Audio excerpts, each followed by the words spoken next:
上个礼拜四，我们制作了一支 Michael Jackson 的影片，在上片之后引起了不少讨论跟批评，所以在吸取了大家的建议之后，我们决定再重新的制作一次。最后呢，也会来聊聊我们对这件事情的想法。那今天就让我们一起来回顾这位传奇巨星的故事吧。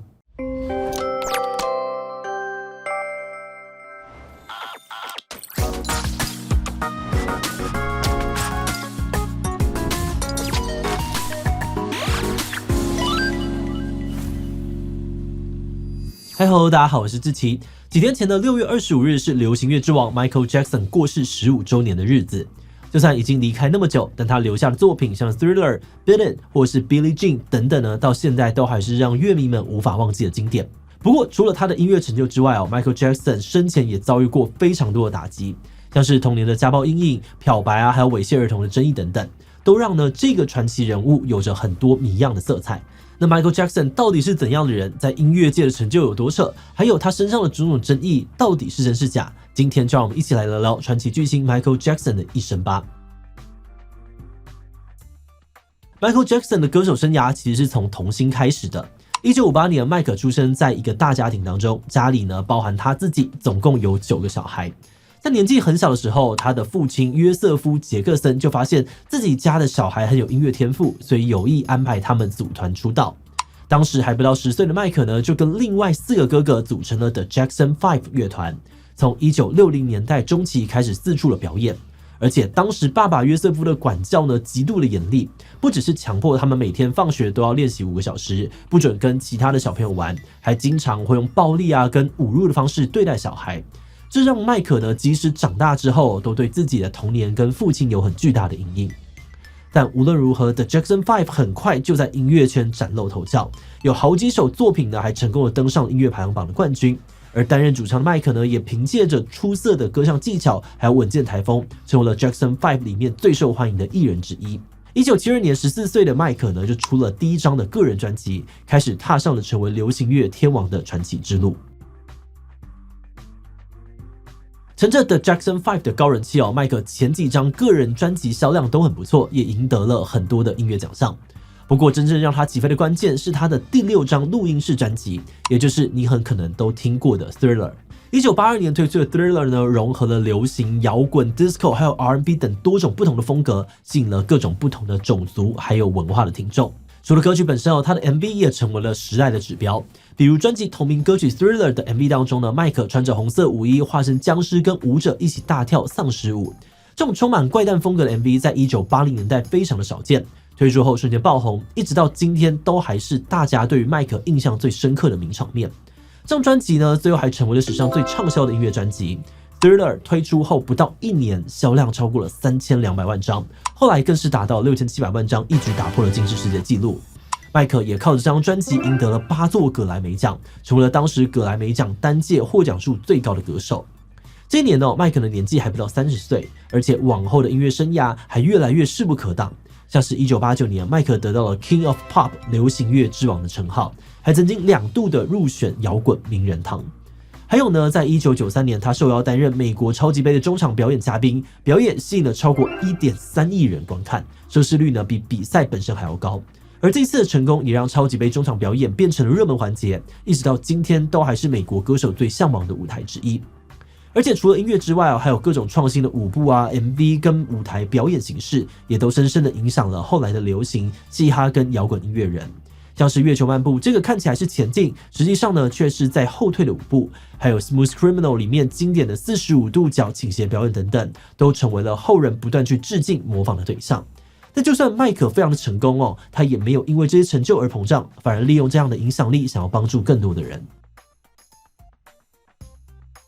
迈克一直都以热心公益慈善著称，最有名的事件呢是1985年的 We Are the World。当时非洲爆发了严重的饥荒迈克为了声援这个募款活动，和歌手莱诺里奇联手创作 We Are the World 这首公益歌曲，同时也动用人脉找到了44位当时著名的艺人共同制作演出，成为了当时声势最浩大的歌曲。这首歌发行之后呢，收益超过6000万美元。他们把歌曲版税收入全额捐出，除了成功的达到慈善目的，也开创了世界各地歌手推出公益歌曲的风气。而且除了帮助社会弱势群体，迈克也曾经推出多首的歌曲，试图引起大众对于人权还有环境议题的关注。例如提倡种族平等跟包容，反对种族歧视的 Black or White， 还有呢呼吁人们保护地球环境的 Earth Song 等等。根据统计麦克生前呢总共帮助全球39个慈善基金会，总共捐出了5亿美元。这些善款呢，让麦克曾经打破金氏世界纪录，一度成为了以个人名义捐出最多慈善金额的人。那说到现在听起来麦克是一个成功的歌手，也是一位行善不遗余力的慈善家。但看似完美的他，其实生前也有不少的争议产生。麦克的第一个争议呢，跟他的外表有关。1990年代初期，就有很多人发现麦克的皮肤明显的变白，鼻子脸型也跟出道的时候差异很大。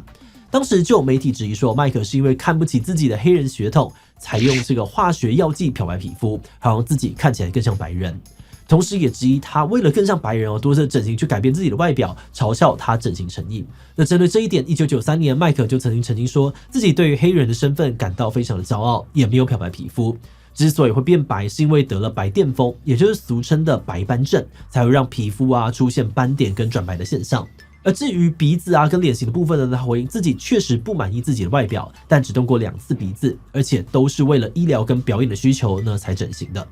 但这些回应很多媒体都不买单从90年代开始，就不停的有人在追问他有关漂白跟整形的问题，一直到麦克过世之后，尸检报告上面证实他确实罹患白癜风，所谓的漂白疑云才告一个段落。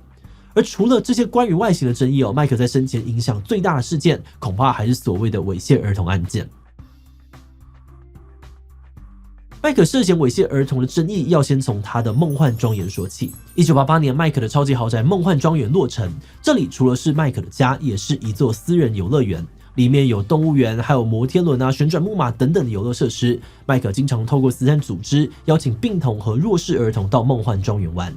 不过从1993年开始这个梦幻庄园却成了是非之地。当时有一位12岁的男童乔丹钱德勒，在因缘际会下认识了麦克。乔丹常常会拜访梦幻庄园，在里面过夜，甚至跟麦克一起出游。1993年，乔丹的父亲指控说麦克对乔丹有逾矩行为，要求麦克支付3000万美元赔偿金，不然就要把事情公开。不过麦克坚称自己呢是清白的，因此拒绝赔偿。这事情最后就真的被爆出来，瞬间引爆了舆论的热议。很快的，洛杉矶警局也对麦克展开刑事调查，不过并没有发现任何的犯罪证据。而且男童乔丹后来也不愿意出面说明，双方僵持不下，经过了好几个月的谈判之后，才达成庭外和解。据传呢，和解金大约是2000万美元。根据麦克的说法之所以愿意和解，并不是认罪，而是希望这件事情尽快的落幕。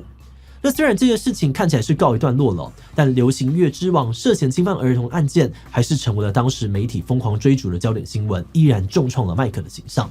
而且事情还没有完，10年之后，麦克又因为类似的案件再次登上了媒体的版面。第2起案件呢，主要从纪录片《Living with Michael Jackson》开始。这部片呢是贴身采访麦克生活的纪录片，除了麦克的日常之外呢，也记录下了麦克和一位罹癌男童盖文·阿凡佐的互动过程。2003年2月，纪录片在美国播出，马上引发了轩然大波。因为在片中呢，麦克跟盖文的表现非常的亲密，还有呢不少的这个肢体互动，里面还提到2人会一起过夜。虽然有说呢是一个人睡床，一个人睡地板，但麦克疑似恋童的传闻又成为了舆论的焦点。那虽然麦克曾经说影片遭到恶意的剪辑，坚称自己从没有做过伤害孩子的事情，但还是无法抵挡批评的声浪。更雪上加霜的是呢，在同年的11月，当事人盖文自己出面报警，指控麦克侵犯了他。麦克因此被指控犯下9项罪名，这场世纪大审判也再次成为了媒体的焦点。在审判期间，很多跟麦克相处过的孩子都成为了证人，包含演出《小鬼当家》的知名童星麦考利·克金也曾经出席作证，而所有人都表示麦克从未对自己做出不当的行为。那经过很长时间的审判，2005年陪审团认为指控的证据太薄弱，麦克所有罪名均不成立，宣告无罪。不过针对这个判决大众也有不同的看法。有些人表示，从纪录片的内容来看呢，麦克确实跟男童的互动过于亲密，而且前一起案件的主角乔丹在作证的时候呢，也曾经指出麦克私密处的特征。他们就认为麦克可能真的对这些男童有过不当行为，只是证据不足才被宣判无罪。相反的，也有人相信麦克是清白的，觉得这些案件呢都是因为原告父母想拿和解金，才教唆小孩捏造事实。麦克的哥哥呢，甚至对媒体 Contact Music 指出，最初提告的小孩乔丹长大后呢，还承认自己是被父亲教唆才提告。但根据英国《每日邮报》的报道，这个说法呢，后来被乔丹叔叔否认，反驳是一个假消息。而根据英国《每日电讯报》的报道，乔丹本人早就已经改名，始终没有出面对外再发表任何的言论，在大众的视野当中销声匿迹。但无论如何，一直到2013年，都还是有自称是当年受害者的人出面指控麦克侵犯他们。后续也有其他的纪录片持续在讨论这个议题，而这些官司呢，目前也都还在进行当中。但这些指控恐怕都已经很难调查，因为早在2009年，麦克就忽然过世了。2009年，麦克原本宣布要举办 This Is It 巡回复出演唱会，并说这很可能是他演艺生涯的最后一次大型演出。消息一出来之后呢，门票马上就被抢购一空。可是没有想到，还来不及开始演唱会，几个月后的6月25日就传出麦克呢在家里失去了呼吸心跳的新闻，送医后宣告不治，享年50岁。后来尸检报告显示，麦克主要死于急性异丙酚中毒，而麦克生前最后见到的人是他的私人医生莫瑞。莫瑞表示，麦克因为长期失眠，所以有靠施打药物入睡的习惯。事发当天，莫瑞为麦克施打了药物之后，以为麦克睡着了，就没有留意，回过神才发现人已经没有了呼吸。事后，莫瑞也因为过失杀人罪被定罪。麦克过世的消息引发了全世界的哀悼 ，Google、推特还有维基百科，甚至因为太多人在搜寻麦克的关键字而短暂的停止服务或被瘫痪。麦克的告别式最后在美国洛杉矶的时代普斯中心举行，有不少粉丝前来献花，表达对于麦克的思念。线上呢也有数百万人收看告别式直播，陪伴永远的流行乐之王走完人生的最后一程。很多喜爱麦克的粉丝认为麦克在艰困的环境下长大，但他却选择用爱回应一切。可惜这个世界的恶意实在太多各种严厉又不实的指控让他活得非常的痛苦，甚至因此被迫身心煎熬的离开人世。尽管也有人不太认同这样子的观点，但毋庸置疑的是，麦克绝对是史上最伟大的艺术家之一。回顾麦克的一生，他总共拿了13座葛莱美奖、26个全美音乐奖，打破了无数的金氏世界纪录。即便过世10几年的现在，美国告示牌杂志透露，2021年到2023年之间，麦克的音乐收听数预估成长了 38%， 表示他的影响力也还在持续的成长当中，成为了不同时代人心中共同的流行乐之王。最后想要跟大家聊聊我们这次制作的一些想法。我们团队长大的过程呢，其实已经过了麦克最辉煌的时期，所以我们对他最早的认识，大部分都还是只能够来自于新闻报道。而那个时候的媒体几乎都是把麦克塑造成一个丑角的样子，每次出现几乎都没有什么好事。但是当我们有能力去自己接触他的音乐他的表演影片的时候，马上就被他的魅力深深的吸引。然后再去看他的这个生平故事，看他是怎么样呢？从一个家暴的家庭长大，努力靠自己打拼，30岁不到就成为了流行天王。有能力之后呢，捐款还有慈善也都是完全不手软。看到这样的资讯，当时我们很难理解是为什么这样子一个充满魅力跟热心的艺术家会被媒体报道成这样子呢？而且更重要的是，这些争议里面其实有很多不同面向的资讯跟平衡论述，但是这些资讯我们过去接触过的媒体却很少有报道。所以我们才会想要借着这个机会再次的仔细回顾所有的相关资讯，让更多人认识到更完整的麦克。而今天的这支影片呢，所有的资讯来源大家都可以从资讯栏找到，进一步的去认识这位传奇巨星。那话说回来，当我们再一次的研究之后呢，我们一方面是觉得麦克的成就跟爱心真的是比我们想象的还要强很多，对他的敬佩感呢也再度的增加了很多。可是另外一方面，从我们现在的观点来看，也发现说，当年媒体之所以会大幅的报道麦克的案件，除了因为他本身是个话题人物之外，也可能是因为这些种族跟儿童猥亵的问题，在当时的西方社会是非常受到关注的。也就是说呢，有些人一定会希望能够借由这些事件的发酵，去吸引更多人注意到这些议题。这就有点类似说，今天台湾如果有艺人涉及到儿童猥亵，不管是不是被证实的事实，当下呢一定会有很多关注跟讨论的那种感觉。但当然也一定呢是有人想要借机敲诈或是跟风猎巫加油添醋去炒作新闻。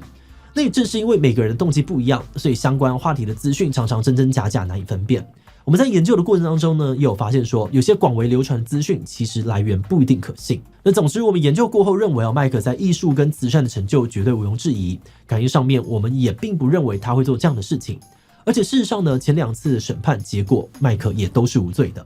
但是现在其实还有官司正在进行当中，而且根据过去研究这类议题的经验，我们知道这类案件常常包含着复杂的权力关系，导致举证跟调查变得非常困难。所以不管最后审判的结果是什么，这种议题呢，往往还是会变成一场罗生门，除了当事人，其他人很难知道事实的真相。